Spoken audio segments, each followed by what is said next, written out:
Ok, pessoal, olá para todos. A gente está aqui com mais uma aula para tratar de um livro, de uma obra que é fundamental para a gente compreender a sociedade contemporânea, que é A Educação para Além do Capital, de Steve Mesaros. A gente teve uma aula tratando dos aspectos bem gerais, a gente falou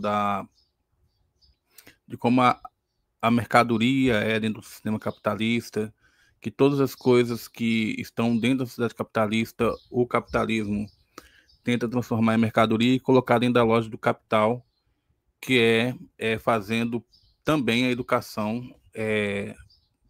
gerar lucro. Então, esse é o intuito dentro da sociedade capitalista, que a educação gere lucro. E obedecendo essa lógica. E o Mesaros, ele vai trazer uma obra que é para pensar a educação para além do capital dentro de outra dinâmica. Ao invés de pensar o mercado de trabalho, o Mesaros vai pensar o mundo do trabalho, como é que essa educação está vinculada ao mundo do trabalho, diferente da concepção vigente, que pensa a proposta aí como algo focado e voltado para questões mercadológicas. Então, hoje nós vamos ter aí a nossa aula 2.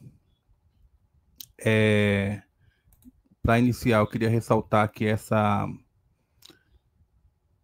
capa que aparece aí nos slides, ela é de uma revista, então os créditos são da revista, a revista Binacional Brasil-Argentina, volume 5, número 1 e número 2.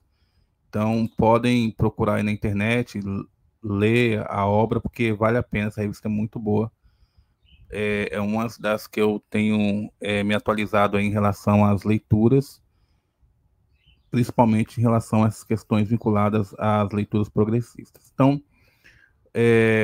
o que a gente pretende fazer hoje? Então, hoje a gente vai entrar um pouco na obra propriamente dita. Então, a gente vai entrar nas vísceras aí dessa obra, que ela parece pequena, tá vendo? Parece uma obra pequena, mas é uma obra extremamente densa e que a gente precisa conhecer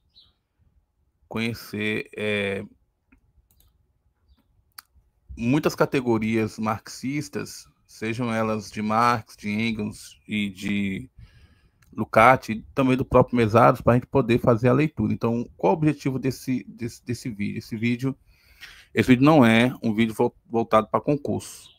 Se você vai fazer concurso e precisa entender a obra, beleza, o vídeo está aí à disposição de quem quer. Esse vídeo não é voltado também para vestibular. Esse vídeo é um vídeo acadêmico. Qual é a diferença? Então, a gente vai ter um tempo maior do que de costume nas plataformas. A gente vai ter aí por volta de 1 hora de aula. Então, se você tem dificuldade de acompanhar uma aula que é de uma hora mais ou menos sobre um tema, então essa aula não é para você. Então, assim, dependendo da sua idade, da sua formação, então essa obra que a gente está construindo aqui, ela é para pessoas que querem ler o livro. Então, a aula não substitui a leitura do livro. Leia o livro na íntegra, mas leia o livro também compreendendo quais são os caminhos, vamos chamar aqui de método, que o Mesaros ele traça para poder, de certa forma, escrever. Então, a gente vai entrar um pouco, a gente vai abrir hoje, entrar nas vísceras da obra. A gente tem um aspecto geral da obra marxista anteriormente, para que quando você fosse ler a obra, você compreendesse, porque há uma reclamação de que existe uma dificuldade na hora de ler a obra, por conta das categorias a marxistas que aparecem. Aparecem também categorias gramscianas, aparecem categorias lucatianas, aparecem categorias de filósofos que são latino-americanos, aparece categorias de experiências que foi feita na educação e de revolução na América Latina, principalmente de Cuba. Então, é uma obra que, apesar de ser pequena, ela é densa. Não é o tamanho que vai dizer que é uma obra fácil, não. Ela é uma obra densa que precisa de uma atenção muito grande na hora que você for entrar nas minúcias da obra. Senão você vai ficar apenas na forma aparente, achando que entendeu e repetindo um monte de coisa aí que ficam falando na internet que não contribui para avançar na leitura progressista de uma obra. Então, a primeira coisa que eu peço para vocês, se for possível, se inscreva aí no canal. O pessoal me chamou a atenção para que eu pudesse pedir para vocês para se inscrever.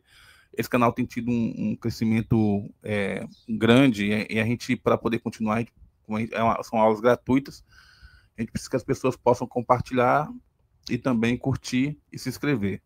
Senão a gente não tem como, infelizmente, a gente não vai ter como fazer mais vídeos dessa envergadura que a gente tem que ler profundamente a obra para poder trazer para vocês aqui as minúcias desse material. Então, vamos lá entrar na nossa pauta de hoje, tá? Então, vocês estão vendo aí, hoje a gente vai trabalhar também com a questão das imagens. Vocês estão vendo aí que você tem na imagem crianças estudando e embaixo você tem uma esteira, como se fosse uma espécie de esteira no processo produtivo de uma fábrica. Então, é como se por meio de uma metáfora, que é a imagem, está colocando aí para vocês que a escola, na forma como ela está hoje, voltada para os interesses do capital, ela acaba produzindo apenas para o mercado de trabalho. Esses jovens aí estão sendo preparados para o mercado de trabalho de forma acrítica. Então, vamos entrar aqui um pouquinho. Então, essa é a aula 2, a educação para além do capital, dos tios mesaros. Eu queria ressaltar que o Mesaros, ele tem uma entrevista no Roda Viva. Essa entrevista, ela foi ministrada em 2002. E eu sugiro que vocês assistam essa entrevista. Ela é muito esclarecedora. Então, assim, tinha na bancada o Emi Sader, tinha na bancada o Ricardo Antunes, tinha na bancada uma série de pensadores brasileiros que falam da obra do Mesaros, e as perguntas que foram realizadas, elas foram muito contundentes. Inclusive, uma das perguntas está vinculada ao processo eleitoral que se passava no Brasil. Eu vou colocar um trechinho para a gente aqui, mas entende-se que vocês vão assistir esse material na íntegra depois. É 1h22, se não estou enganado, eu já assisti essa entrevista, ela é 1h22. O Mesaros, ele esteve no Brasil.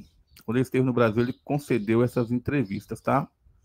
Então, deixa eu só permitir aqui. Tem uma dificuldadezinha com as novas tecnologias. Faz parte do processo também, né? Então, deixa eu colocar aqui uma perspectiva melhor para que a gente possa... Enfim. Vamos lá, então. Estou conseguindo aqui. Acho que eu vou conseguir. Vamos lá.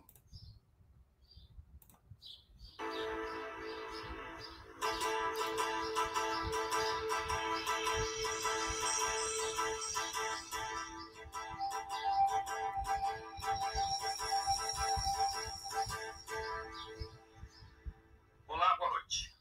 Ele fez o que alguns filósofos já pensaram um dia em fazer: retomar a obra de Karl Marx e reescrever o Capital, levando em conta o que acontece no mundo atual. O filósofo de quem nós estamos falando é tido como um dos mais originais pensadores marxistas da atualidade. Crítico severo do capitalismo, ele defende a ideia de que é possível construir uma sociedade pós-capitalista, livre das maldades do capital e também do capitalismo.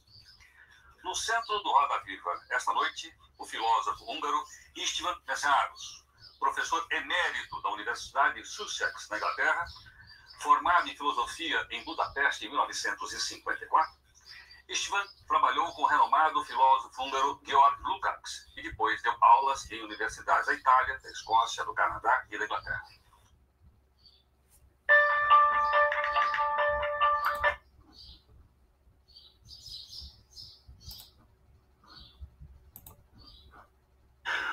professor Istvan Meszaros já escreveu vários livros traduzidos em vários países.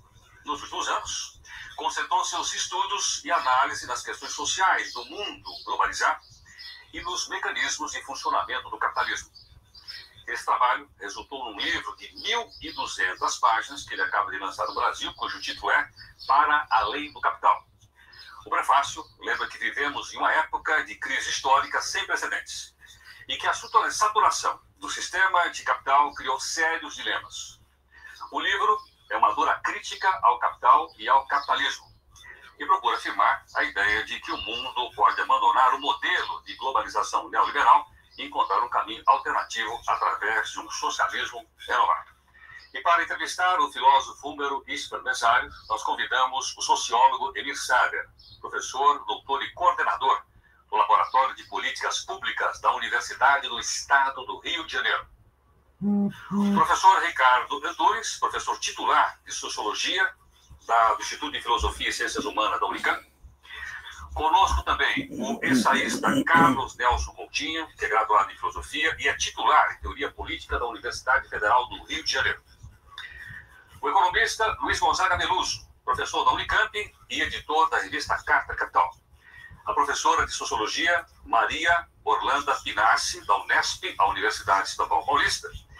E o jornalista Haroldo Cerávulo Cereza, jornalista do jornal Estado de São Paulo.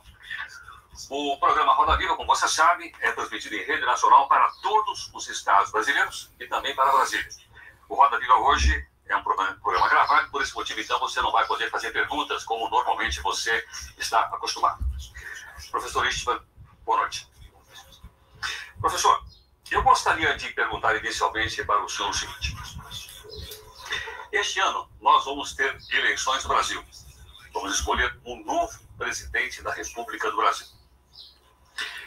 Pelo menos 3 partidos políticos brasileiros, ou 4, dizem que são partidos socialistas.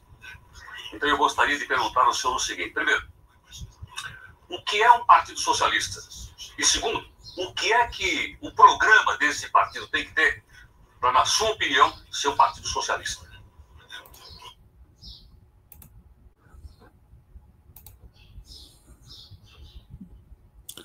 Então, nós vamos parar justamente aqui intencionalmente porque eu quero que vocês assistam a entrevista. Eu quero que vocês peguem lá depois e vão lá e dêem uma olhada, que vale a pena. A entrevista muito boa que o Meszaros deu para o Roda Viva. Inclusive, tem material do Meszaros aí que dá para vocês estudar tranquilamente. Então, o que não falta é material para estudo. O que falta é a gente ter a coragem, né, de fazer os enfrentamentos. Então, vamos lá. Como diz o Kant, a gente não pode ficar no processo da... Kant, quando vai falar do iluminismo, ele fala que a gente não pode ficar no processo da preguiça e da covardia, porque isso aí é impeditivo para a gente poder avançar. É lógico que o Kant não está falando especificamente da classe trabalhadora, mas é que a gente vai fazer essa releitura, tá? Então, larga de ter preguiça e covardia e vai estudar. Não adianta você assistir o vídeo se você não lê o livro. Tem que ler o livro, não tem para onde correr, não. Senta a bunda na cadeira, curva sua coluna vertebral, pega suas retinas e coloca em cima desse trem impresso que para você acha que é pré-histórico, mas é fundamental para você avançar intelectualmente, tá? Então vamos lá para a nossa aula, beleza? Então, a gente já estava entrando aqui, falando da entrevista de 2022, desculpa, de 2002. Como é que é dividida a obra A Educação para Além do Capital? Primeiro, a gente precisa entender que, diferente de outras obras, vamos focar nisso aqui. A gente precisa entender que, diferente de outra obra, o livro Para Além do Capital, ele está muito bem tecido, seja na questão da imagem, seja na questão da orelha do livro. Então, assim, quem nada mais, nada menos está aqui na orelha do livro é o Frigoto, que é um dos grandes pensadores aí da educação brasileira. Um dos grandes pensadores. Então, assim, já começa, a gente já tem que começar logo entendendo isso. Então, não é chegar lá e já ir lendo, pular as apresentações, não. Você vai ter que ler a orelha do livro, você vai ter que ler as apresentações. E como é que está dividida essa obra? Então, no título 1, ele não vem dividido assim na obra, eu dividi assim para poder ficar mais didático para você. Então, o título 1 é a apresentação da obra, que é o do Frigoto, aí tá na orelha, como falei para vocês, e acho que é importante você ler, porque o Frigoto ele vai fazer uma síntese bem elaborada de como é que ele percebe essa obra. E no título 2, você tem o emissário que também está lá, como vocês puderam perceber, na banca do Roda Viva, para fazer pergunta para o Mesaros. No título 3, você tem a Ivana Jenkins, que ela é fundadora da Boitempo e editora também. Então, assim, ela faz uma apresentação de como... Então, assim, você tem a exposição do Mesaros e você tem a leitura por esses autores da exposição do Mesaros. É lógico que cada um, na sua releitura, eles vão também colocar aspectos que são seus. Mas como são autores marxistas, eu não percebo que eles refutam o Mesaros. Eles contribuem, cada um da sua forma. Por exemplo, o Frigoto ele vai falar sobre a educação contra-hegemônica. O Frigoto vai falar das influências do Mesaro, que é o Lenin, que é o Gramsci, que é o Marx, que é o Lukács. Enfim, então tudo isso está na orelha do livro, está na orelha do livro. Então você não pode ignorar a orelha do livro. Inclusive, quando eu comprei há muito tempo esse livro, eu comprei justamente por causa do Mesaros. Com certeza vale a pena ler por causa do Mesaros, mas também pela própria forma como o livro é apresentado para a gente, que vocês vão ter acesso aqui. Então, no título 4, aí a gente já entra na educação para além do capital, que é ali na página 19. Na página 19. Então, enfim, então o título 4 está ali. No título 5, vai falar da forma, o título lá é a incorrigível lógica do capital e seu impacto sobre a educação. Está na página 25. Só que esses títulos não aparecem lá no sumário. Não aparece no sumário, depois eu vou explicar por quê. E no título 6, as soluções não podem ser apenas formais, elas devem ser essenciais. Lembrando que a partir ali da página 19 já é o Mesaros que vai falar. Então, até a página 19, você tem apresentações de autores que vão tentar fazer o que nós chamamos de pré-fácil. O que é um pré-fácil? Pré é algo antes, fácil, é tornar fácil a leitura do livro a Educação para além do Capital. Mas é preciso tomar um certo cuidado. Todos os autores que estão aqui são titãs no campo da pesquisa e eles vão falar como se você já tivesse conhecimento. Eles não vão ficar com, entre abre aspas, didatismo, fecha aspas. Ele vai falar para pessoas, para seus pares, vamos dizer assim, né? E aí, aqueles que estão no processo de graduação sentem dificuldade de poder compreender algumas categorias. Então, é isso que nós vamos fazer aqui hoje. Então, enfim, então lá no título 6, ele vai falar sobre as soluções não podem ser apenas formais, elas devem ser essenciais. Ok. E lá no título 7, ele vai dizer o seguinte, abre aspas, a aprendizagem é a própria vida, desde a juventude até a velhice. E ele vai pegar, tá entre aspas, porque ele vai pegar essa frase de um pensador. Depois nós vamos ver tudo isso mais à frente. E no título 8, ele vai falar um pouco sobre a questão, a educação como transcendência positiva da autoalienação do trabalho. Então, aí entra algumas questões que são fundamentais. O que o Lukács está chamando de transcendência positiva? Porque se ele fala da transcendência positiva, então existe uma transcendência negativa. O que o Lukács está... Desculpa, Lukács não, Mesaros. O que o Mesaros está chamando de transcendência positiva? O que o Mesaros está chamando de autoalienação? E aí, autoalienação do trabalho. E a gente vai destrinchar tudo isso aí para vocês nas próximas aulas. Então, a gente vai começar aqui. Isso aqui já falei para vocês, que é a bibliografia que a gente está utilizando. Uma hora essas aulas vão aparecer aqui, ou já apareceram.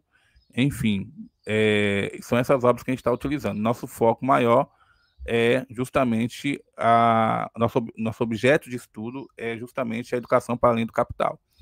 Certo? Então, vamos começar, então,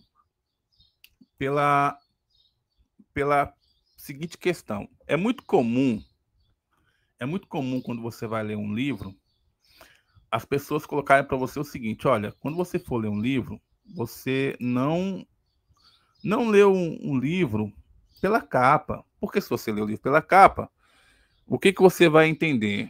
Você vai compreender que às vezes a capa fala uma coisa e a obra em si fala outra.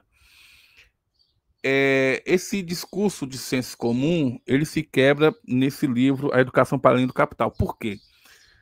Na capa você tem uma foto do Sebastião Salgado, que é essa garota escrevendo, ela está estudando, e repare que a condição dela, pela foto, é uma condição de quem tem pais, trabalhadores e trabalhadoras, ela se encontra nessa condição, e além de ser uma condição bem precária, a mesa está ali do lado de fora, exposta, um banquinho que nem é uma carteira, é um banco que ela está sentada, e repare que para poder escrever, ela se apoia na mesa, mas mesmo assim uma parte do caderno dela fica do lado de fora. E ainda para gravar a situação da precariedade dos estudos dela, repare que embaixo tem duas crianças, embaixo da mesa, onde ela tem que dividir a atenção nos estudos, então ela tem que estudar, mas ao mesmo tempo ela, em condições bem precárias, mas ao mesmo tempo ela tem que cuidar das duas crianças, que pelo contexto aqui parece que são parentes, não fala na foto, mas pode ser parentes, filhos, do pai e da mãe dela, que são irmãos. Enfim, então o que eu estou tentando dizer para vocês? A própria capa já mostra o impacto do que está no conteúdo do livro, ou seja, a dificuldade da classe trabalhadora de ter acesso a uma educação emancipatória, libertadora, crítica, enfim. Então a própria capa já traz esse processo que é muito importante, e o Sebastião Salgado é um fotógrafo que ganhou vários prêmios nacionais e internacionais, e repare que, apesar de estar mirando nessa garota e no contexto que ela está vivendo, o contexto dessa garota é o contexto de boa parte de filhos e filhas da classe trabalhadora, ou seja, não tem condições adequadas para poder estudar. Então, por exemplo, enquanto o filho de uma pessoa que tem da burguesia paga uma escola de 15 mil reais ao mês, e a cada semestre vai nos Estados Unidos, vai na Europa, enfim, o que fica aí resumido é que muitas vezes as pessoas que estudam nessas condições precárias, elas sequer têm possibilidade de ter um exemplo. Vamos pensar para além dessa foto. Talvez na escola que ela estuda, às vezes falta ter professor. Talvez na escola que ela estuda, até pelo contexto da educação que se passa numa zona, vamos dizer assim, do campo, talvez até molha, talvez até a forma de chegada lá é dificultada. Então, como você coloca essa garota que tem essas dificuldades com um filho da burguesia que paga só de escola 15 mil, vai na Europa a cada semestre, e aí, então são condições diferenciadas que geram uma espécie de apartheid. O que é apartheid? Uma separação entre a classe trabalhadora, então tem uma educação para a classe trabalhadora e tem uma educação para aqueles que são filhos da elite em termos de Brasil. Beleza, então essa é só a capa do livro. E aí, para vocês que precisam de uma leitura maior, para compreender essas imagens, estudar as obras de Sebastião Salgado, eu vou indicar a obra de Silva e Nobre. O título é Aspectos Sociotécnicos da Fotografia de Sebastião Salgado. Análise e reflexões sobre a obra O Berço da Desigualdade. Então, ele vai pegar essa obra do Sebastião Salgado e vai analisar essas imagens, e aí isso está contido aqui nesse artigo. Só você colocar lá no Google o título e você vai... Não vou colocar aqui embaixo, não, só colocar no Google, vocês vão ter acesso, tá? Enfim, então tá lá. Então, um resumo. Analisa-se e reflete sobre o conteúdo técnico sociológico em 8 fotografias que representam o Brasil na obra O Berço da Desigualdade, de Sebastião Salgado, como eu falei para vocês. Então, assim, ó, compreendemos que essas fotografias podem abrir um caminho para que o ator social perceba e reflita a respeito do contexto do qual participa. O Brasil é representado por 3 locais: Zona do Cacau, na Bahia, Movimento Trabalhadores Sem Terra, MST, e Aldeia Macuxi de Maturuca, em Roraima, onde há específicos dilemas sociais e culturais. São 3 problemas, em síntese, que estão presentes: a luta por terra e moradia, a exploração capitalista sobre a infância e a acumulação do povo indígena. O discurso da fotografia do brasileiro não trata apenas da educação, mas se desdobra nas questões de saúde, trabalho, alimentação, moradia, lazer e etc. Tá bom? Então, esse artigo aqui eu sugiro que vocês deem uma lida aí para poder acrescentar ainda mais aí no processo de leitura dessa obra, tá? Então, para a gente começar, eu vou colocar aqui uma síntese do que está na orelha do livro, que é um pensamento do Frigoto, quando ele coloca assim: sem rupturas nas relações sociais que estão sob controle do sistema do capital, não poderá haver mudança profunda no sistema educacional. Então, o que ele está colocando aqui? O Frigoto, na leitura que ele faz, isso aí está na orelha do livro, tá? Eu já mostrei para vocês lá atrás como é que está dividida a obra. Então, nós estamos indo na orelha. Vamos para cá, agora vamos para a orelha. Então, sem rupturas nas relações sociais que estão sob controle do sistema do capital, não poderá haver mudanças profundas no sistema educacional. Então, assim, o que ele está colocando? Não é só você mudar uma metodologia, mudar uma geografia, no sentido assim, agora a escola ela tem certas condições estruturais, eu vou mudar ela para cá, vou fazer uma escola maior. Enfim, porque, independente da geografia, do poder geográfico que encontra-se o prédio, se não mudar a lógica do sistema capitalista na sua totalidade, aí quando nós falamos de sistema, o conceito de sistema, ele fala o seguinte, que o sistema, tem pensadores que colocam da seguinte maneira: o sistema é um todo organizado. Então, você tem lá seu sistema digestivo, sistema excretor, então ele trabalha em prol de alguma coisa. A gente tem que fazer uma certa observação aqui, o seguinte: para o Marx, lá no Capital, então o Marx só lançou em vida o livro Capital 1. O 2 ele deixou bem avançado, mas o Engels teve que organizar. E o 3, o Engels praticamente foi seu coautor. Você pega aí autores como José Paulo Neto, na sua obra. Tem uma obra. Sim, o José Paulo Neto lançou uma obra que é uma obra biográfica do Karl Marx, que foi pela Boitempo. Então, se você pega essa obra, está lá documentado direitinho como é que foi esse processo. Mas tem outras biografias que você pode pegar do Marx. O que eu queria colocar para vocês? Então, só lançou o livro 1 em vida. O 2 deixou bem avançado, e o 3, o Engels teve que fazer o processo de praticamente ser coautor. Independente das disputas que existem dentro do marxismo, se o Engels fez conforme deveria fazer ou não, nós não vamos entrar nesse mérito aqui, porque nosso objeto é a educação para além do capital. O que eu quero colocar é o seguinte: o Marx aponta que é preciso destruir o sistema como um todo, porque o sistema, apesar de se apresentar como o mercado, como local da igualdade, da fraternidade e da liberdade, o que ele faz, conforme nós estamos vendo aqui na obra, é criar bolsões de desigualdade. Então, essa é a questão do capitalismo. E só pode ser rompida por uma educação que seja feita pensando o sistema como um todo, tendo em vista o seu fim, o seu sucumbir, acabar com o capital. Então, a educação ela precisa estar ancorada na destruição do próprio capital.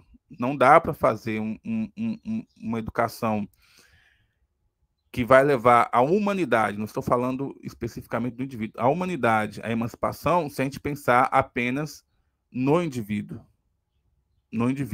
local, etc, etc. Então é preciso pensar a destruição do sistema como um todo para poder uma nova sociedade venha à tona. Esse processo que lá atrás nós vimos com Marx, ele chamou de revolução. Beleza? Então, o seguinte, agora a gente vai entrar então no pensamento da nossa autora aqui, que é Ivana Jenkins, que é fundadora da Boitempo. Então, assim, ela faz aqui uma abertura na obra do Marx. Essa abertura que ela faz na obra do Marx é uma abertura em que ela vai demonstrando, tentando captar aquilo que ela percebe, desculpa, da obra do Marx, do Mesaros. Ela faz uma abertura na obra do Mesaros que ela tenta captar a essência do pensamento do Mesaros em relação à educação. E aí, como é que ela coloca isso? Ela coloca o seguinte: ela chama primeiramente esse escrito do Mesaros de ensaio. E esse ensaio ele foi escrito para a conferência de abertura do Fórum Mundial de Educação. E esse fórum ele foi realizado em Porto Alegre no dia 28 de junho de 2004. Então, aí ela situa a gente que o seguinte, essa obra não é uma obra que igual a Para Além do Capital, que é aquele livro denso dele. Essa obra foi feita específica para esse momento e ele escreveu, né, e veio até o Brasil para poder participar dessa conferência que foi o Fórum Mundial de Educação que ocorreu aqui no Brasil. Beleza. Então, se a gente pudesse buscar um resumo do que está na obra é que a educação não é uma mercadoria. Então, a educação ela não deve atender aos interesses do mercado, no sentido de apenas transformar os sujeitos em, como diz o Lukács, lá em História e Consciência de Classe, fazer sujeitos reificados. O que é isso? Reificar é transformar os sujeitos em coisas para vender e para comprar, com aquele discurso que vem na BNCC, porque a BNCC atende a Base Nacional Comum Curricular, ela atende aos interesses empresariais e coloca muitas vezes termos como empreendedorismo, ao invés de trabalhador, trabalhadora, mercado de trabalho, ao invés de mundo do trabalho. Então, é um documento focado e voltado para atender aos interesses do sistema capitalista. E aí o Mesaros está colocando na sua obra que a educação não pode ser mercadoria, porque vocês viram lá atrás, aquela garota, ela sintetiza, ela resume o que acontece quando a educação ela é focada, voltada e tem como finalidade atender os interesses do capital. Certo? Então, o que a autora vai dizer? Vai dizer assim, ela, ao prefaciar o livro do Mesaros, ela coloca que em Educação para Além do Capital, o Mesaros ensina que pensar a sociedade tendo como parâmetro o ser humano. Então, repare, o Mesaros já se coloca no lado oposto dessa perspectiva. Então, o que é exigido nesse processo? É exigido que essa lógica desumanizadora do capital e que é individualista e que só vive o lucro e a competição, né? Porque assim, ela seja superada. Porque nós vimos lá que o Mesaros ele busca fundamento no Marx. E o Marx, ao estudar o sistema capitalista, o que o Marx vai dizer? Olha, o sistema capitalista ele não tem preocupação com o ser humano, ele tem preocupação com o lucro. E o Mesaros, repare, o fundamento do Mesaros é o Marx. Ou seja, para fazer uma educação crítica, emancipatória, libertadora, que não seja só focado no individualismo. Então, é o Marx. Então, essa educação, ela está voltada nesse fundamento, nessa base, nessa sustentação. Já a educação para o capital, o que acontece na educação para o capital? Ela só vê o individualismo, então é a concorrência do indivíduo entre si, salve-se quem puder. Ela só visa o lucro. Então, se precisar, muitas vezes, produzir ou algo, sei lá, da agricultura familiar e tiver uma empresa e essa empresa puder fornecer a merenda, independente do impacto que vai ter para os camponeses na localidade, ele vai comprar da empresa. Então, enfim, então essa é a educação dentro da lógica do capital.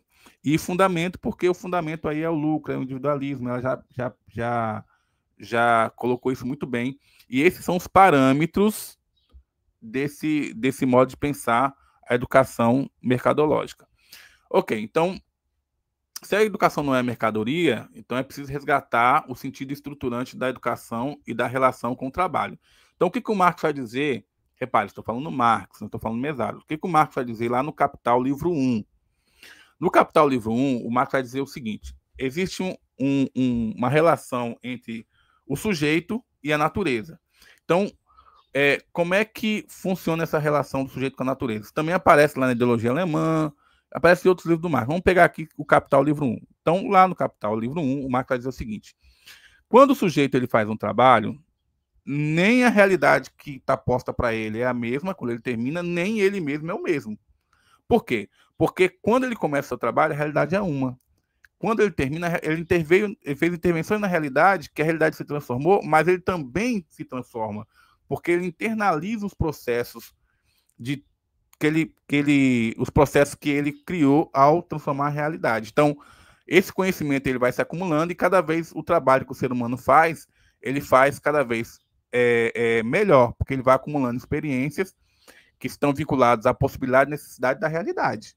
Então, ele vai conhecendo o que ele pode usar para fazer aquele trabalho, se ele pode usar uma madeira, um ferro, ele vai compreendendo que em determinado tempo ele não pode plantar determinado tipo de fruta, enfim.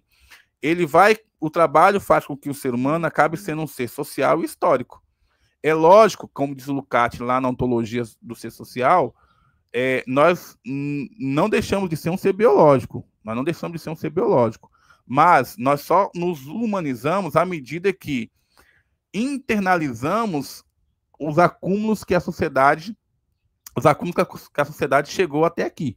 Então, e quanto mais rica é a sociedade, e quanto mais rica é a possibilidade de eu captar essa cultura por meio do trabalho, mais a humanidade avança. Contudo, é preciso dizer o seguinte: dentro da sociedade capitalista, como diz o Gramsci, há uma separação entre aqueles que fazem o trabalho manual e aqueles que fazem o trabalho intelectual. E isso foi feito intencionalmente, por quê? Para que o trabalho manual, que é aquele que transforma a natureza, seja visto como inferior, mesmo que ele crie toda a riqueza dentro da sociedade. Então, quando ela coloca aqui, é preciso resgatar o sentido estruturante da educação e de sua relação com o trabalho, é porque há uma separação entre aqueles que pensam e aqueles que fazem. Isso está lá no Gramsci. É preciso unir esse pensar e esse agir. O homem Faber, como coloca o Gramsci, com Homo sapiens. Então, de um lado você tem o Homo Faber, que apenas na concepção do sistema capitalista. Isso não é o Gramsci, não. O Gramsci analisando a sociedade capitalista. O Homo Faber, ele apenas transforma a natureza, mas é visto como um trabalho que não é valorizado. Já aquele que é o Homo sapiens, aquele que pensa, ele muitas vezes é valorizado dentro do sistema capitalista, porque geralmente quem fica nesse processo de pensamento é os filhos e as filhas dos burgueses e burguesas. E os filhos do proletariado, os filhos do trabalhador não são valorizados, como vocês viram lá atrás na imagem de Sebastião Salgado. Beleza, então, resgatar o sentido estruturante da educação em relação com o trabalho é compreender que quando nós falamos de educação, nós falamos que precisa ter uma relação entre aquilo que se faz na teoria e aquilo que se faz na prática. O Marx, o marxismo também, coloca isso como praxis, a relação entre teoria e prática. Ou seja, aquilo que você aprende na escola tem a ver com a sua vivência de mundo.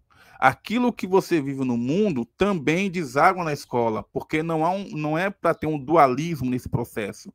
Então, a educação verdadeira, a educação emancipatória, sem essa questão do individualismo, a educação emancipatória é aquela que entende que a educação precisa ter esses processos, ou seja, de estar relacionado ao mundo do trabalho, não ao mundo do mercado, o mundo do trabalho, que é mais além.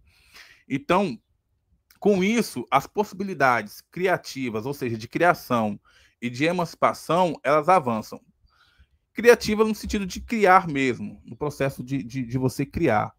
Seja no campo da arte, da filosofia, seja no campo da ciência. Então, você vai ter aí como sujeito tem uma relação, porque quando você vai para a escola, às vezes o professor está falando sobre um conteúdo e aquilo você que é da classe trabalhadora, às vezes você fala, pô, para que eu vou usar isso?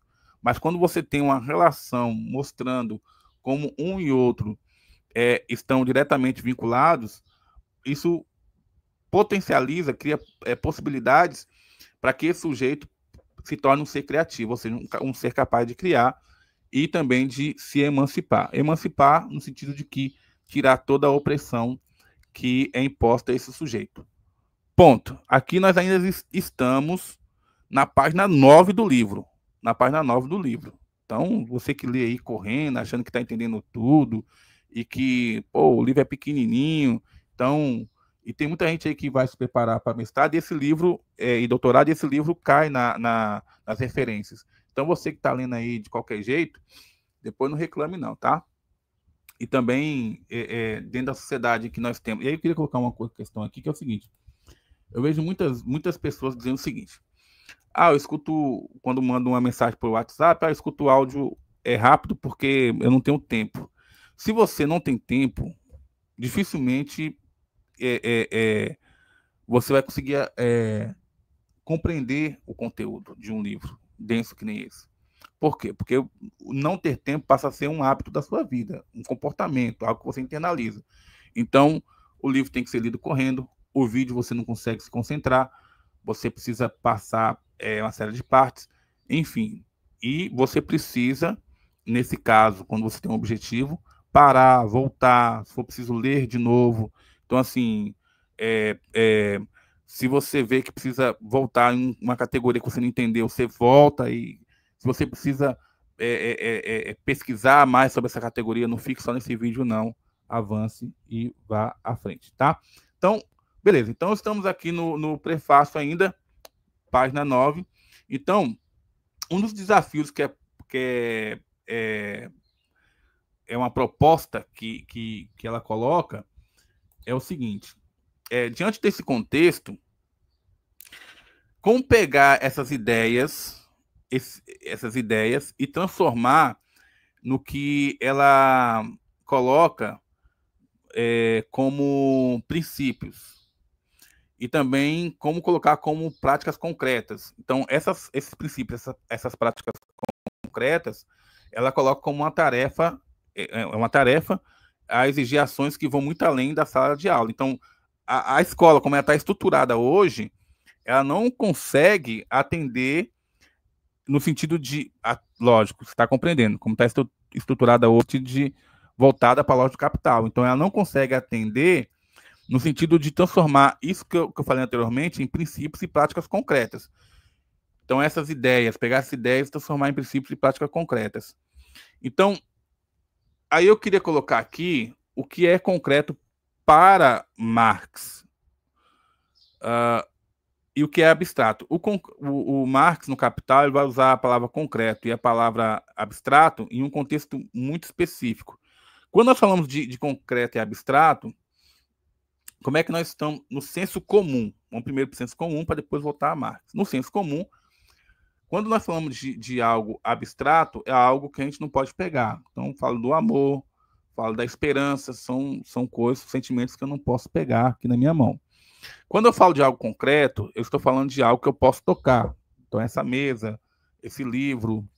Então, isso é o senso comum. Agora, vamos ver como é que o Marx coloca essa questão para a gente. O Marx vai colocar a questão do abstrato. Eu vou dar um exemplo aqui para vocês entenderem melhor. Quando você afasta o objeto da realidade que o criou, você tem algo abstrato. Quando você coloca o seu objeto na realidade que o gerou, entendendo todos os condicionantes que o gerou, aí você tem uma realidade concreta. Pessoal, não entendi porque é muito complexo. Beleza, a gente está aqui para isso. Vou pegar você pela mão, vai lá uma chave de leitura, tá? Então vamos lá. Vou pegar aqui um contexto. Um trabalhador que mora numa favela, tem 3 filhos, ganha um salário por mês, ele tem uma mulher que está desempregada. Quanto mais eu vou falando característica desse trabalhador, mais eu estou na realidade concreta. A partir do momento que esse trabalhador ele sai da sua casa, entra numa fábrica, coloca o uniforme, entra numa fábrica, e o seu patrão não quer saber se seu filho está doente, ele está doente, mas não quer saber se está doente, não quer saber onde ele mora, não quer saber se ele comeu. Eu estou colocando esse trabalhador como algo abstrato. Eu separei ele da realidade que o criou.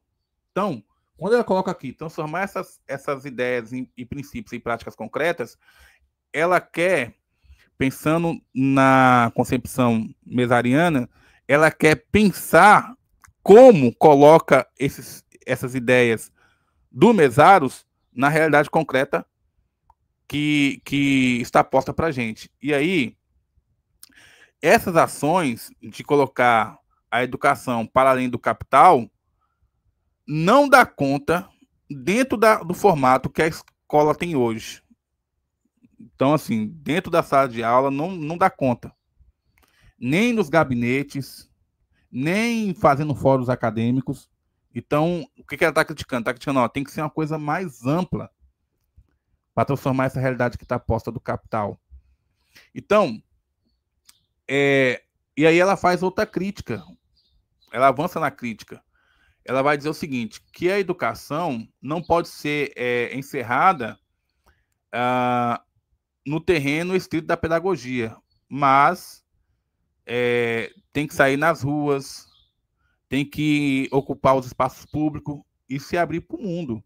Então não dá para você pensar uma pedagogia que precisa mexer na totalidade da sociedade apenas estando na sala de aula. Então você precisa avançar nesse processo, fazer com que a educação para além do capital ela seja algo que envolva a sociedade como um todo, porque é toda a sociedade que precisa ser transformada. As bases da semente de uma educação para além do capital, elas foram plantadas aqui. Tá aqui. Tá? Tá aqui. Mas, para poder avançar na destruição do sistema capitalista, isso envolve a sociedade como um todo.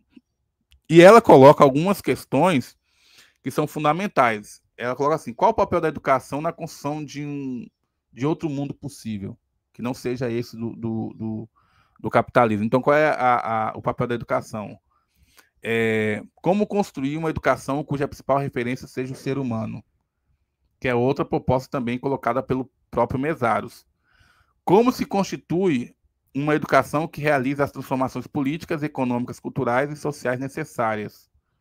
Então, como é que eu penso que ela já vem dando pistas para a gente desde lá do início do texto dela. Mas é interessante a gente pensar e avançar nesse processo. Ok. Então, aí ela coloca que o Steve Mesaros nasceu em Budapeste, onde completou seus estudos fundamentais na escola pública. Então, o Mesaros não está falando de algo que ele não viveu. Então, ele estudou na escola pública e ele tinha, né, como ela vai colocar aqui, ele é proveniente de uma família modesta, ou seja, uma classe pobre, e nesse processo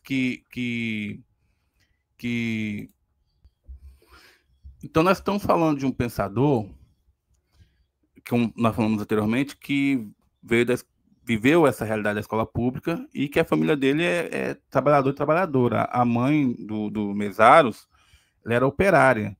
E como eles eram pobres, tinham dificuldades em se manter, o próprio Mesaros, na adolescência, ele se torna um trabalhador da indústria de aviões de carga. Isso é importante porque essa vivência que o Mesaros vai ter vai fazer com que a teoria dele e a metodologia dele de analisar a sociedade capitalista esteja vinculada à vivência e à prática de militância dele. Então, não é uma coisa que ele não compreende as dificuldades da classe trabalhadora de entrar e permanecer na escola. Não, ele teve que trabalhar muito cedo. E aí é somente após o final da Segunda Guerra Mundial, em 1945, que o Mesaros vai se dedicar aos estudos, porque anteriormente, como eu falei, ele tinha que estar voltado para o trabalho. E aí, nesse momento que ele se volta para os estudos, ele se torna assistente do filósofo George Lukács. Então, aí é o momento que, vamos dizer assim, as questões materiais, elas que ele passou, né, anteriormente, não é que elas não foram importantes, muito pelo contrário, elas foram fundamentais para que o Mesaros pensasse uma educação para além do capital. Mas o Lukács, como um dos maiores filósofos aí, marxistas, alguns afirmam que é o maior filósofo marxista, enfim, então o Lukács acaba ajudando o Mesaros a pensar. Então essa questão dele ser assistente do Lukács é um passo muito importante que vai mudar a vida dele, né, enquanto pesquisador, enquanto estudioso. Ok, então, avançando aqui, então. Tudo isso aqui, repare, a gente passou pelo emissário, onde o emissário vai pensar a questão lá... Desculpa, a gente passou pelo frigoto, onde ele faz as orelhas do livro. A gente passou pela imagem do livro, e agora nós estamos entrando no prefácio da Ivana. Então, a Ivana, que é editora e fundadora aí da Boitempo, tá? Então, e uma das questões que a Ivana coloca é interessante porque é o seguinte, a Ivana lendo Mesaros, e não há discordância aqui entre Ivana e Mesaros, não. É uma releitura de Ivana contribuindo, como diz aquela frase, subindo no ombro dos gigantes. Está subindo aqui no ombro de Mesaros para dizer, olha, o Mesaros ele aponta isso aqui realmente é uma realidade da sociedade contemporânea. Então, assim, o que vai ser colocado para além do que já foi dito? Então, assim, a Ivana vai colocar aqui, vai alertar a gente que o simples acesso à escola no século XXI, nós estamos no século XXI, é uma condição fundamental.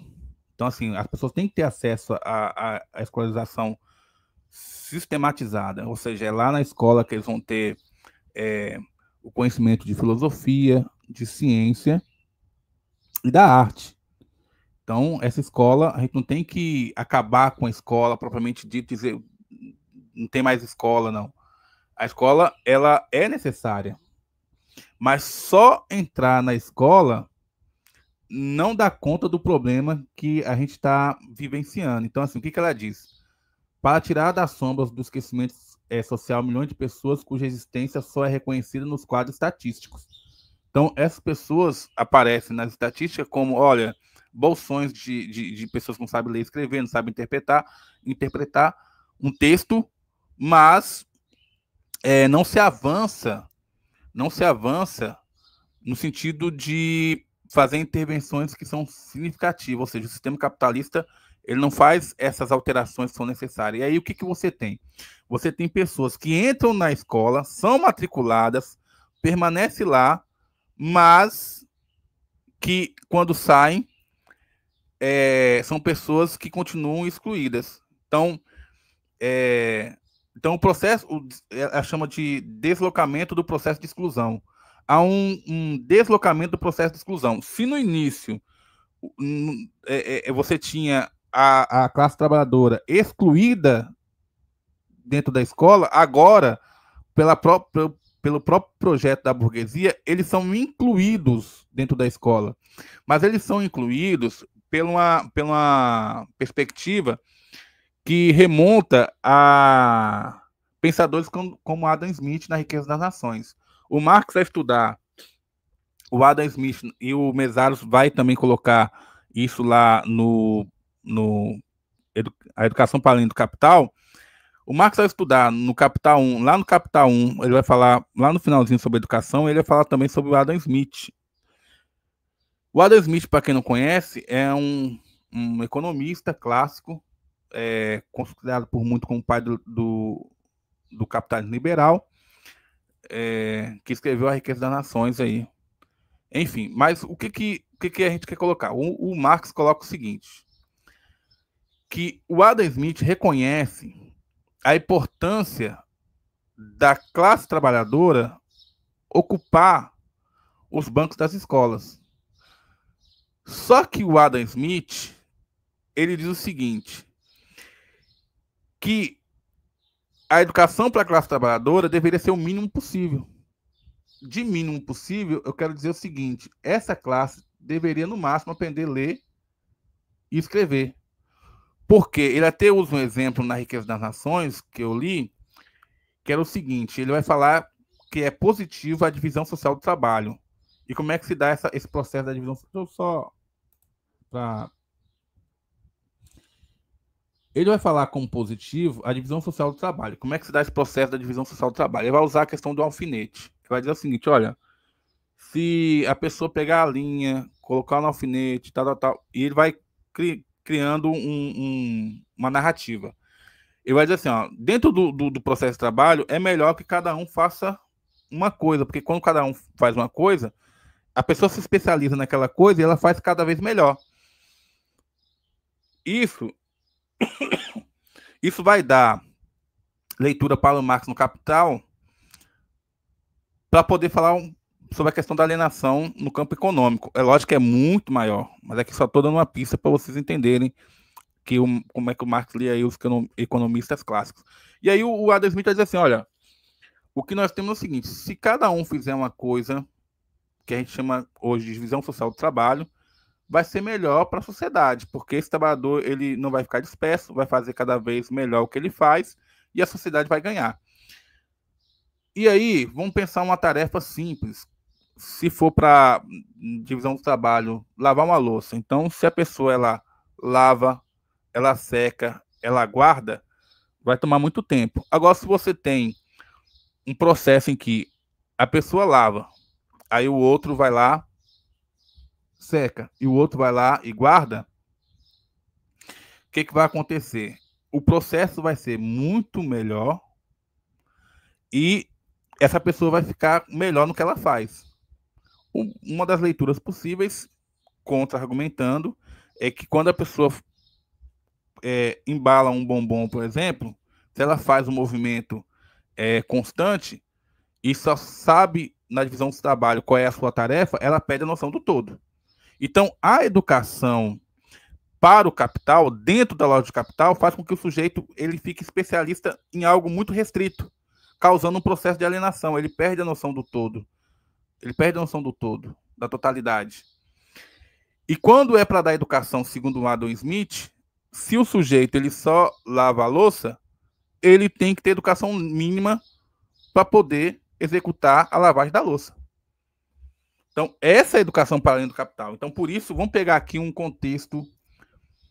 Por isso que a BNCC traz propostas que são extremamente voltadas para o empreendedorismo. Por isso que a BNCC vai... Agora, todas não é mais disciplina, agora são... Porque disciplina é um nome meio complicado, né? Vamos colocar aqui. Isso é o sistema capitalista pensando. Então, quando eu falo disciplina, eu vou disciplinar o sujeito. Então, vamos colocar um nome mais bonito, componentes curriculares, que fica melhor para todo mundo. E aí, o sistema coloca componente curricular e faz a reforma do ensino médio. Com a reforma do ensino médio, você tem componentes como brigadeiro gourmet, você tem aulas de ser empreendedor, e assim, e componentes cada vez mais esdrúxulos. Por exemplo, você tem educação financeira, que ao invés de ter uma educação para que o trabalhador questione o pouco que ganha, a educação financeira é para educar o trabalhador para ele conseguir viver com o pouco que ganha. Então, ao invés de filosofia, sociologia, geografia e história, que são componentes fundamentais, você coloca itinerários formativos. Ao invés de você colocar aulas fundamentais de língua portuguesa e matemática, você faz um processo de plataformização, de recomposição das aprendizagens. O que é isso? Você pega uma plataforma e o sujeito vai entrar na plataforma para fazer provas periodicamente. o que é um desmonte do processo e gera o que nós vamos chamar aqui de neotecnicismo. Então, tem todo um processo de reorganização que lá o Gramsci, nos cadernos, aqui é o Gramsci falando. Estou escrevendo um trabalho sobre isso, que é para reeducar as mentes e os corpos. Então, do mesmo jeito que no cercamento o sujeito saiu do lá, o sujeito saiu de lá, quer ver? Ele morava lá no campo e teve cercamento, ele foi expulso, teve que vir para a fábrica. Na fábrica, ele teve que ficar e trabalhar 10, 12, 13, 14 horas por dia. Agora, no processo no século XXI, no processo de tornar o trabalhador, não é mais trabalhador, agora é na lógica do capital é colaborador. O que você faz, então? Na lógica do capital, se ele é um colaborador, ele não é mais trabalhador. Se ele não é trabalhador, ele é colaborador, para que direito trabalhista? Ele está colaborando com a gente, né? Ele precisa, no máximo, aí de uma educação que faça ele entender o que é um WhatsApp, entender o que... Ele não precisa saber como é que se dá o processo da exploração do homem pelo homem usando um aplicativo. Ele não precisa saber disso. Ele precisa saber que existe um mapa, e que se ele seguir o mapa, a rota dele, enquanto uberizado, enquanto plataformizado, ele vai chegar no seu destino. É isso que ele precisa saber. Então, veja, o pensamento de Adam Smith, que está lá atrás, lá longe, na Riqueza das Nações, que ele diz que, e aí o Demerval Saviani vai fazer uma crítica dizendo que é uma educação em doses homeopáticas, porque você tem... O que é homeopatia? Você dá um pouquinho hoje, porque amanhã. Enfim, então a educação em dose homeopática é o mínimo do mínimo possível para que esse sujeito não entenda qual é a lógica do sistema capitalista. Por isso que o sujeito ele é explorado como tem quando você pega uma laranja e coloca assim na máquina, ou quando você pega uma máquina de caldo de cana e pega a cana e coloca, ele é triturado dentro do sistema capitalista. Ele entra em depressão, ele tem ansiedade, ele tem estresse, mas talvez se você perguntar para ele, ele não consegue articular e perceber que isso também está vinculado à lógica do capitalismo, de explorar cada vez mais ele. Então, assim, a educação cumpre um papel fundamental para que desvele, para que tire o véu que está por trás dessas contradições. Bonito, né? Pois é para isso que a gente estuda, para a gente entender as contradições. Se a gente não estudar, a gente não vai entender. E isso não se dá. Você não pega um livro aqui e coloca debaixo do travesseiro e vai aprender por osmose. Não vai acontecer. Agora, você pode estudar, você pega esse vídeo, pega os documentos que eu citei aqui, vai ler, entendeu? Então, ler papel, que é uma coisa que muitos dizem que está obsoleto. O papel aí, ó. Ler o papel, ó, todo riscado. Porque para mim os livros não são. O livro não é para mim o livro não é para mim algo sagrado. O livro é para mim um instrumento de trabalho. O livro tem que fazer eu compreender a realidade. Se o livro não faz eu compreender a realidade, intervir sobre ela e melhorar eu enquanto ser humano e tentar melhorar a sociedade, para que eu vou ler? Não serve para nada. Vou ler para quê? Entendeu?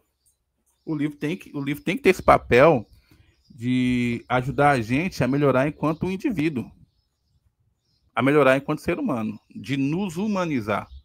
E acho que é isso, tenho certeza, que é isso que a Ivana está fazendo aqui com a proposta do Mesaros. Ela está mostrando essas contradições, tá? Isso aqui é só o prefácio, prefácio da Ivana, que é editora aí fundadora e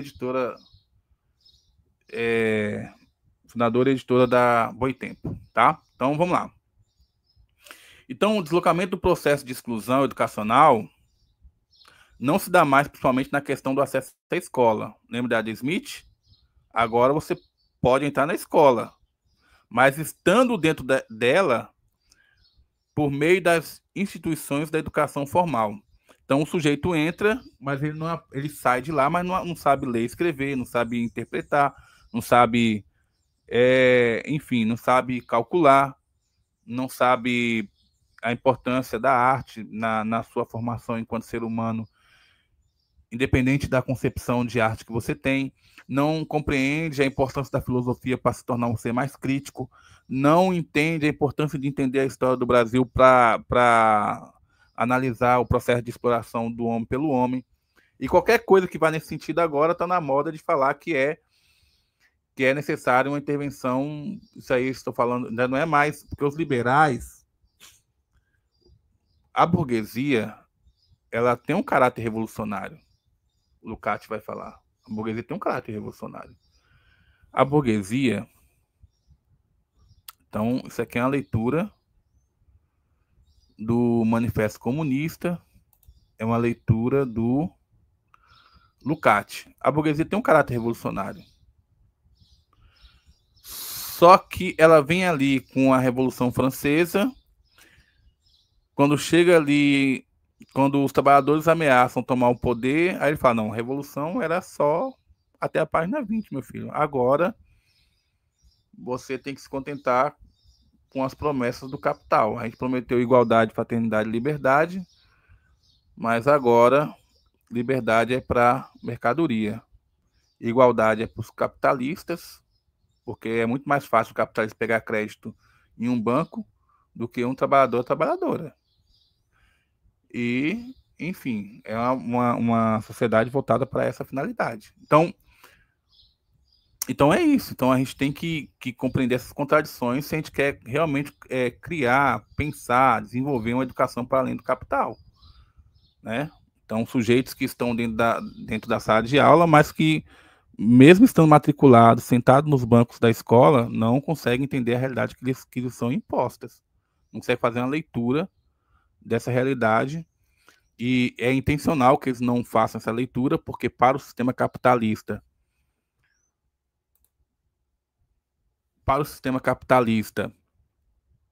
não é interessante que tenha sindicatos, não é interessante que tenha uma mídia alternativa pelo proletariado, não é interessante que o próprio proletariado, o filho e filha da classe trabalhadora, busque uma educação emancipatória. Então, para o capitalismo, nada disso é importante, nada disso é significativo. Então, para o capitalismo, o importante é que você tenha cada vez menos acesso ao conhecimento.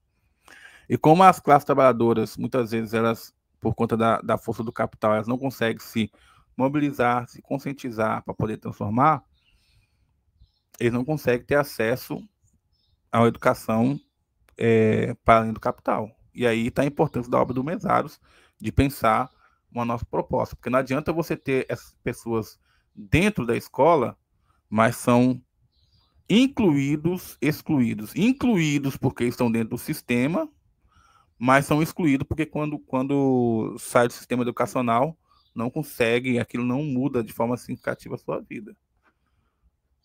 A obra não é uma coisa assim tão fácil de você compreender, não. A obra Para Além do Capital é algo que a gente precisa estudar, porque é uma obra muito rica, tá? Enfim, então, seguimos, né? Certo, então a educação, ela vai chamar atenção para a educação, ela vai lá no prefácio dela falar sobre esse homem Faber e sobre esse homem Sapiens, né? Que é essa separação entre um e outro, mas como nós colocamos aqui, uma educação do trabalho para o trabalho, que tem como trabalho o princípio educativo, ela une essa realidade que está fora da escola com a própria escola. Não se trata de uma coisa dualista que você vai tentar trazer para a escola, não, ela está na própria dinâmica da educação que está ali dentro do chão da escola. Então, assim, nesse sentido, a educação tem que ser sempre continuada. As pessoas, elas aprendem desde a hora que elas estão ali nascendo até a hora que elas vão morrer. Então, não é uma coisa que você diz, olha, aprendizagem só estudar quando você está sentado no banco da escola. Aquela criança que vocês viram lá atrás, do Sebastião Salgado, mesmo naquelas condições que ela se encontra, ela está aprendendo, ela está ela tá fazendo um processo contínuo de aprendizagem. Então, a educação ela deve ser continuada, aprende-se o tempo todo. Por isso que é importante também essa intenção, essa intencionalidade do que a pessoa vai aprender ao longo da vida. Então, a educação que a Ivana ela chama de educação libertadora teria como função transformar o trabalhador em um agente político. Por que político? Político aqui ela pode ser pensada de várias formas. A palavra político ela poderia ser pensada no primeiro momento como uma pessoa que ocupa um cargo institucional. Ela poderia ser pensada como as relações de poder. Então, se existe classe dentro da sociedade, pensar o político é pensar as relações de poder que se dão entre essas classes. E também poderia ser político no sentido de pensar que só podemos transformar essa realidade por meio da organização, conscientização, mobilização e compreensão dessa realidade para poder transformá-la.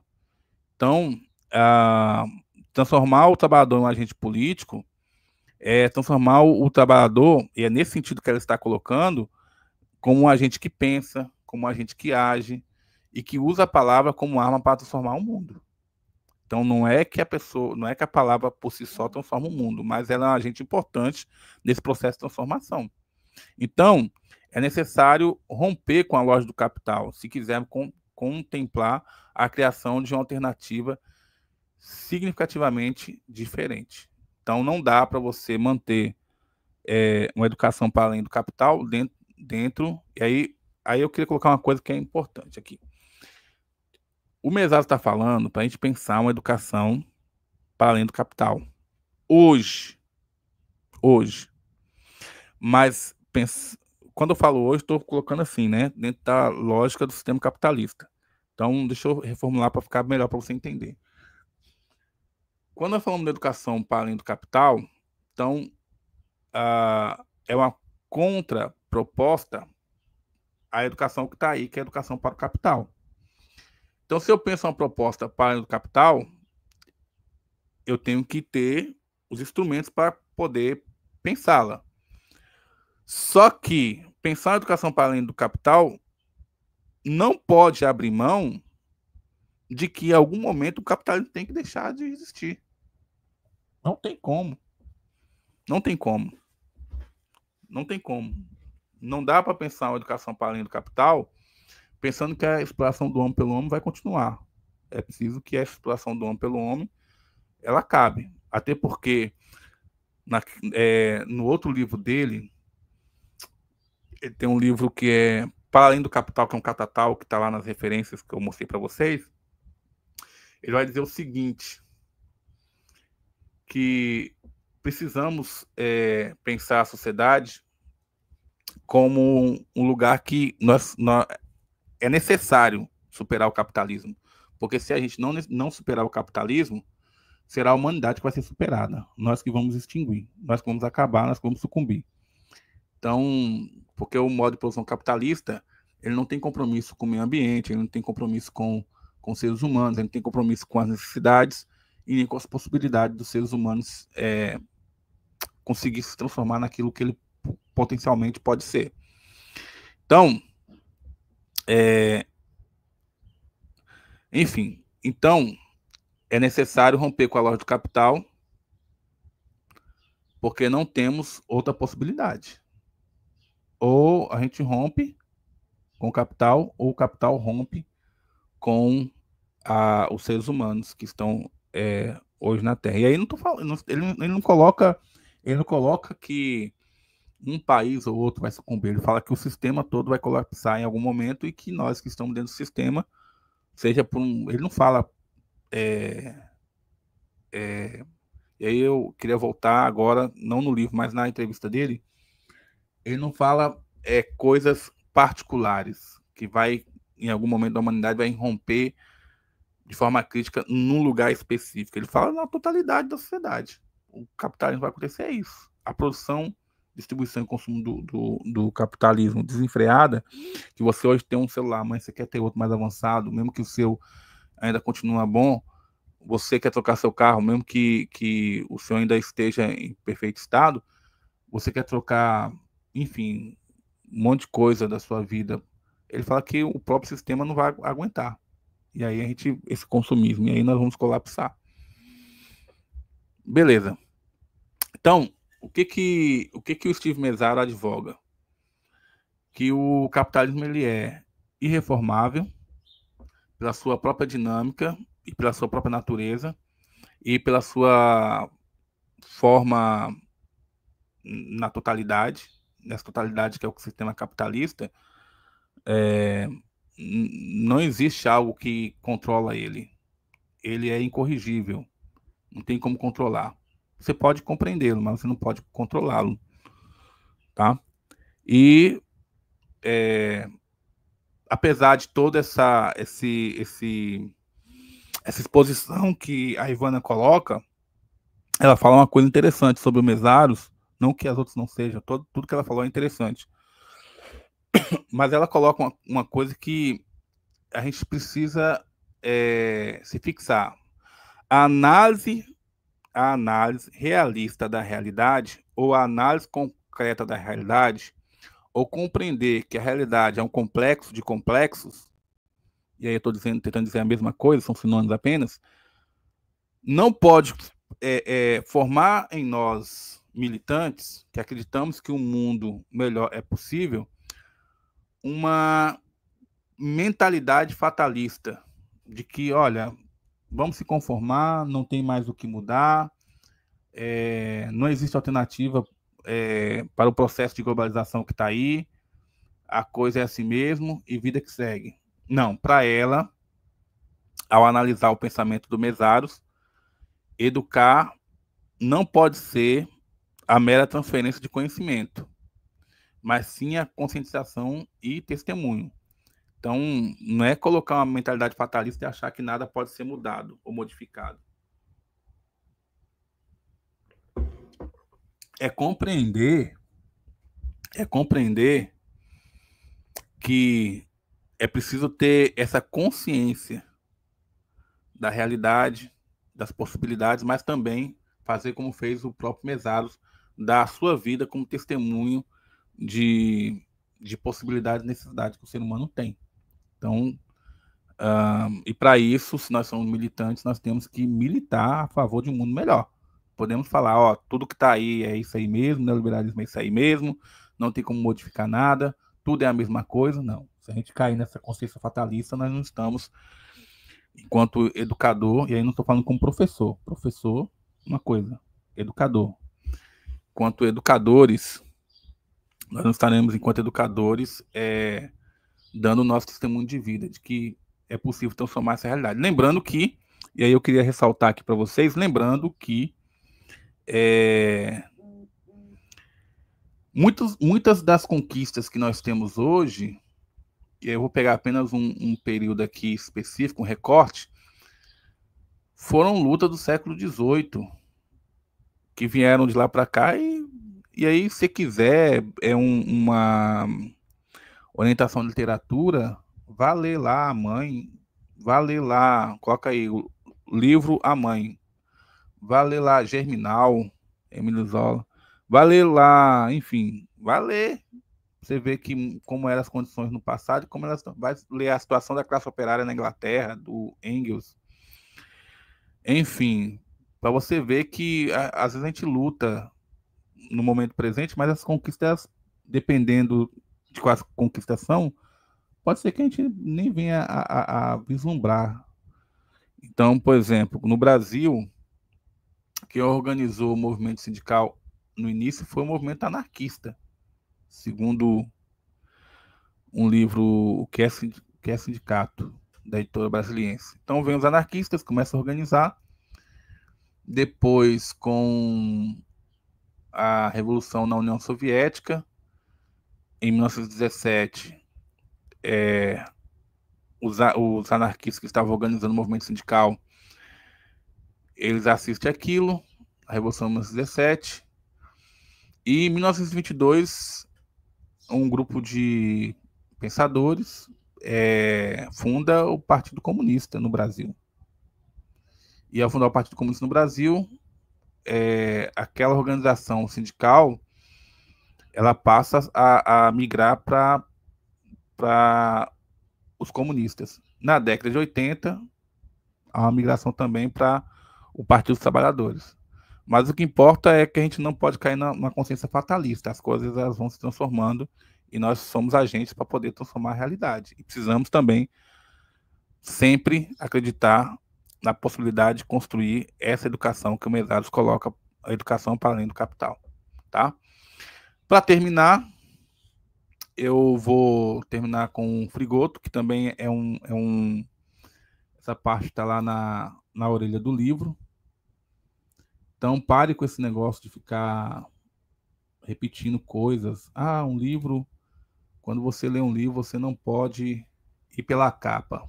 Então, mostra aí a educação para além do capital e vamos ver se essa pessoa continua acreditando nisso, tá? E aí a orelha que o Frigoto prefaciou. Um sistema que, como afirma Steve Mesaro, perdeu sua parca capacidade civilizatória e agora, para manter-se, torna-se cada vez mais destrutivo de direitos da vida de milhões de seres humanos e da natureza. Então, terminamos por aqui. Um forte abraço a todos. Fiquem bem.